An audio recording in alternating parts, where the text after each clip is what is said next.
Assalamualaikum warahmatullahi wabarakatuh. Mohon izin perkenalkan diri, nama Irfan Arif Bawa, NIT 56191133747 dari kelas K7E. Di sini saya akan menjelaskan tentang mekanisme freight forwarding. Pengertian freight forwarding. Freight forwarding adalah perusahaan jasa angkut barang dari suatu tempat ke tempat lain dengan jumlah pengiriman besar dan banyak. Jasa freight forwarding bisa menangani berbagai jenis proses pengiriman, mulai dari penyimpanan barang, packing, armada pengiriman, pengurusan dokumen pengiriman, hingga memastikan barang sampai ke penerima dengan aman. Jasa freight forwarding umumnya digunakan dalam bisnis ekspor, impor, yang pengirimannya melibatkan dua negara yang berbeda. Jasa pengiriman ini juga biasanya memiliki jaringan freight forwarder yang tersebar luas dan bekerja sama dengan negara-negara tertentu. Sedangkan orang atau badan hukum yang melaksanakan pekerjaan forwarding adalah seorang freight forwarder.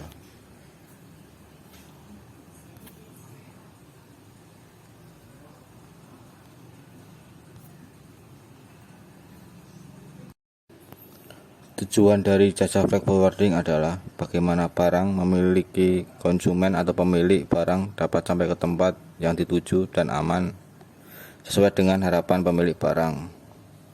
Biasanya pemilik barang atau penjual tidak mau memikirkan pengiriman barang dengan mempertimbangkan resiko kehilangan atau kerusakan barang yang akan dikirim, sehingga urusan pengiriman barang diberikan kepada perusahaan forwarding.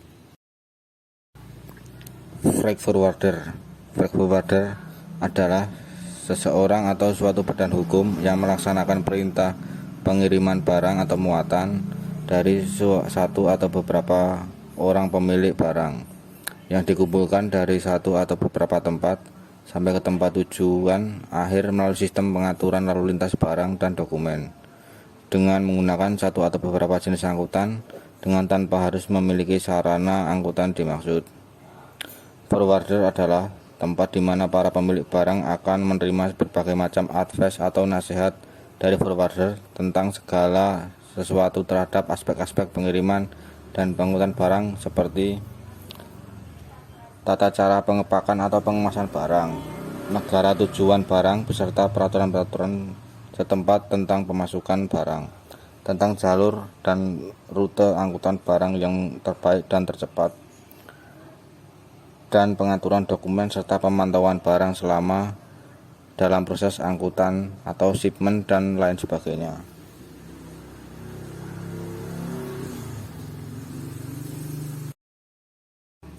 Mekanisme freight forwarding. Perlu kamu ketahui bahwa secara umum konsumen perusahaan forwarding tidak hanya pemilik barang atau penjual, akan tetapi juga melayani perusahaan forwarding lainnya yang masih kecil. Perusahaan ini tidak mampu melayani para konsumennya sehingga diserahkan ke perusahaan forwarding yang jauh lebih besar. Karena cakupan pekerjaannya cukup luas, tidak jarang perusahaan forwarding dalam menjalankan usahanya memerlukan bantuan dari pihak ketiga.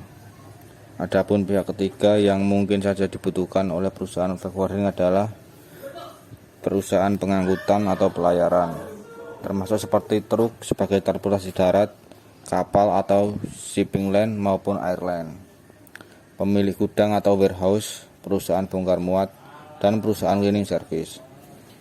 Namun ada juga perusahaan freight forwarding yang tidak menjalin kerjasama dengan pihak ketiga karena memiliki gudang sendiri, memiliki kapal sendiri, atau memiliki truk sendiri.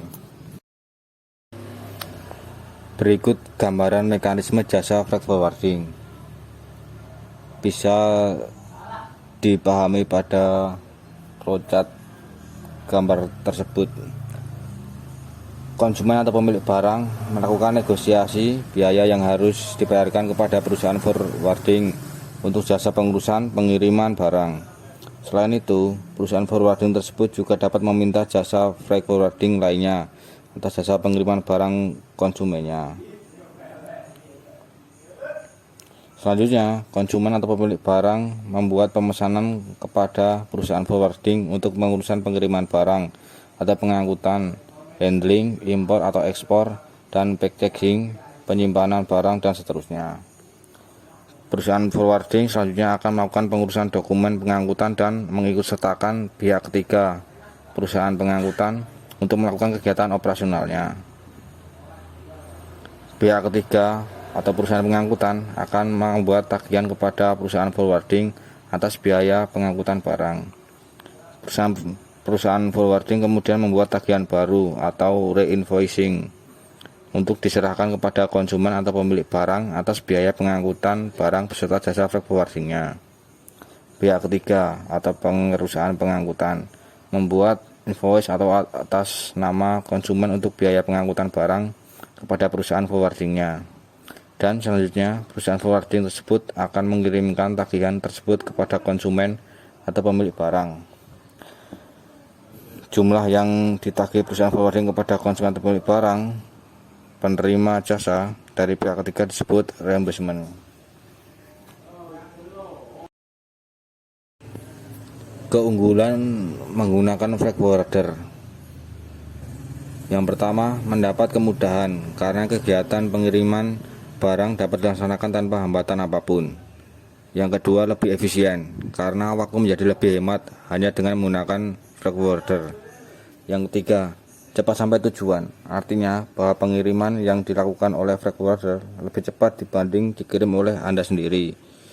Tapi perlu diingat bahwa semakin jauh tempatnya, maka semakin besar ongkos kirim yang harus dikeluarkan. Yang keempat, mampu mengirim barang dengan jumlah dan jenis yang dibutuhkan. Hebatnya, Anda bisa mengirimkan barang sesuai dengan kebutuhan yang ingin Anda dapatkan. Anda banyak sekali pilihan yang dapat ditawarkan, beberapa diantaranya seperti mengirim makanan, material, besi dan baja, dan lain sebagainya.